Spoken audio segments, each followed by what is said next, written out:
Hello everyone and welcome back to our channel The National TV। Uniform civil code पर क्यों है मुस्लिमों को जबरदस्त एतराज और क्यों वो इतना डर रहे हैं?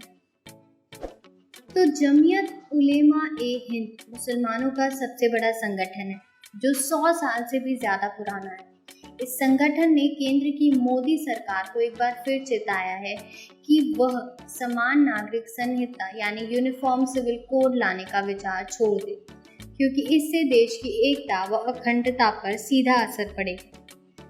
सवाल उठता है कि अगर देश में सबके लिए एक समान कानून बनता है तो उससे मुसलमानों को आखिर एतराज क्यों है, और मुसलमान पर्सनल लॉ खत्म होने से उन्हें डर किस बात का है?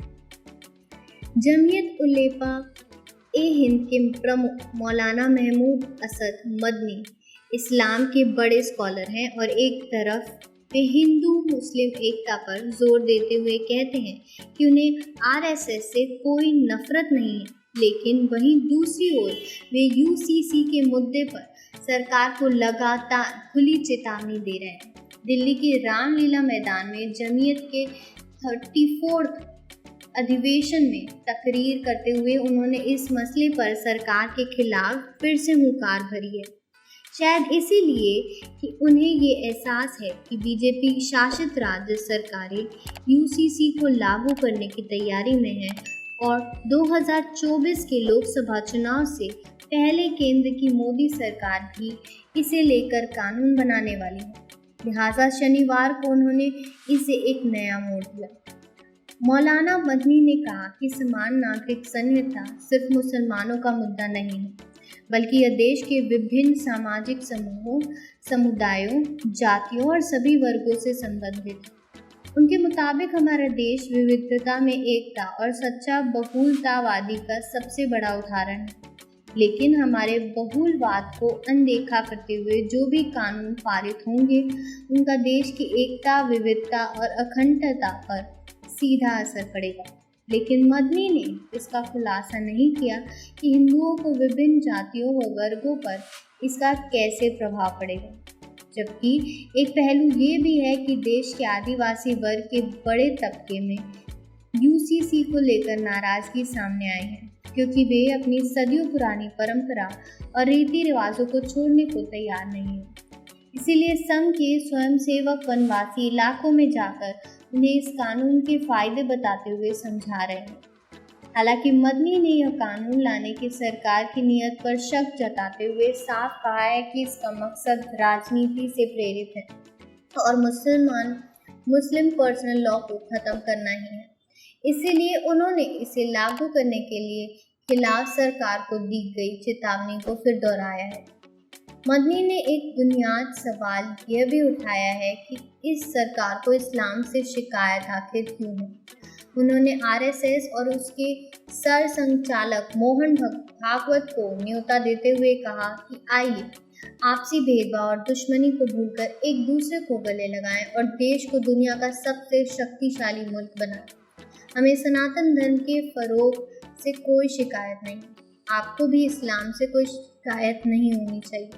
लेकिन हिंदुत्व की गलत परिभाषा देने का जिक्र करते हुए मदनी ने एक बड़ी बात और कही है कि इस मुल्क में बसने वाले बहुसंख्यक वर्ग यानी हिंदुओं से हमारा झगड़ा नहीं है और हम किसी के भी खिलाफ नहीं हैं। यही बात बीते दिनों में संघ प्रमुख भागवत ने यह भी कहा कई बार दोहराई है, इस्लाम से हमारा कोई झगड़ा नहीं। इसलिए सवाल उठता है कि हिंदू और मुस्लिमों के दो सबसे बड़े संगठन के सर्वसर्वा अगर ये मानते हैं कि दोनों वर्गों के बीच कोई दुश्मनी नहीं है, तो फिर वे कौन सी ताकतें हैं जो समाज में नफरत का माहौल बनाने में जुटी हुई? शायद इसीलिए जमीयत ने जो प्रस्ताव पारित किए हैं उसमें सरकार से एक बड़ी मांग यह भी की है कि अल्पसंख्यकों के खिलाफ हिंसा भड़काने वाले को विशेष रूप से दंडित करने के लिए एक अलग कानून बनाया जाना चाहिए। वैसे जमीयत ने एक बड़ा आरोप ये भी लगाया कि वर्तमान में अदालतों ने तीन तलाक, हिजाब आदि मामलों में शरीयत के नियमों और कुरान की आयतों की मनमानी व्याख्या कर मुस्लिम पर्सनल लॉ को खत्म करने का रास्ता खोलने का काम किया है। बता दें कि पिछले साल 29 मई को भी उत्तर प्रदेश के देवबंद में भी जमीयत की ऐसी बड़ी कॉन्फ्रेंस हुई जिसमें देश भर के तमाम प्रमुख मौलाना और इस्लाम के विद्वान शामिल हुए थे। तब भी ये प्रस्ताव पास किया गया था कि अगर भारत सरकार यूनिफॉर्म सिविल कोड लागू करने का प्रयास करती है या फिर हमें संवैधानिक अधिकारों से वंचित करने को लेकर कोई भी कदम उठाया जाता है तो इसे हमारा समाज बिल्कुल भी सहन नहीं करेगा और संविधान के दायरे में रहकर जो भी कदम संभव होंगे वो उठाए जाएंगे। तब भी अरशद महमूद मदनी ने कहा था, हमें डराना बंद करो, ये मुल्क हमारा भी है, बेशक हमारा मजहब अलग है, हमारा खाना पीना अलग है, हमारा लिबास अलग है। जो लोग ये कहते हैं कि तुम पाकिस्तान चले जाओ, मैं उनसे कहना चाहता हूँ कि हमें एक बार पाकिस्तान जाने का मौका मिला था, लेकिन हमारे पूर्वजों ने यहीं पर रहने का फैसला किया और किसी को अगर नापसंद है हमारा मजहब, लिबास और तहजीब तो वो लोग खुद नहीं क्यों नहीं चले जाएं। हमारे पूर्वजों ने चटाई पर बैठकर उस हुकूमत की खिलाफत की, जिस हुकूमत का सूरज नहीं डूबता था। तो कुछ ऐसा कहना चल रहा है मुस्लिमों के साइड से यूनिफॉर्म सिविल कोड को लेकर। गाइस, ऐसे ही वीडियो के लिए सब्सक्राइब कीजिए हमारे चैनल द नेशनल टीवी को and don't forget to like and comment to this video. Thank you so much for watching.